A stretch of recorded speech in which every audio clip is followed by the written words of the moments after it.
ఒక తల్లి కిరాణా షాప్కి వెళ్ళినప్పుడల్లా తన 5 ఏళ్ల కొడుకుని తోడు తీసుకెళ్తుంది. 5-6 సార్లు వాడినలా చూసిన షాప్ అతనికి ఆ పిల్లోడు తెగ ముద్దొచ్చి చాక్లెట్స్తో నిండిన బాటిల్ తెరిచి తీసుకోరా నాన్న అంటాడు. అందుకు ఆ పిల్లోడు లేదంకుల్ మీ చేత్తోనే ఇవ్వండి అని అంటాడు. అబ్బా ఎంత మంచి పద్ధతి గల పిల్లోడు అనుకుంటూ బాటిల్ నుంచి చాక్లెట్స్ తీసిస్తాడు. దారిలో తల్లి పిల్లోని అడుగుతుంది, అంకుల్ చాక్లెట్స్ తీసుకోమన్నాడుగా, మరి నువ్వెందుకు తీసుకోలేదు? వాడి చిన్ని బుర్ర ఇచ్చిన జవాబు మనకి చాలా గొప్ప పాఠం నేర్పిస్తుందిరా. నా చెయ్యి చాలా చిన్నది కదమ్మా, నేను తీసుకుంటే చాలా తక్కువ చాక్లెట్లు చేతికందేవి. అంకుల్ చెయ్యి చాలా పెద్దది, చూడమ్మా బోలెడు చాక్లెట్స్ వచ్చాయి.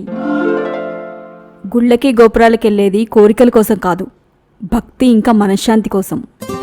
మనం కోరకున్నా దేవుడిస్తాడు. ఈశ్వరుడి చేయి చాలా పెద్దది, తన చేత్తో ఇస్తే ఎలా ఉంటుందో ఆలోచించు.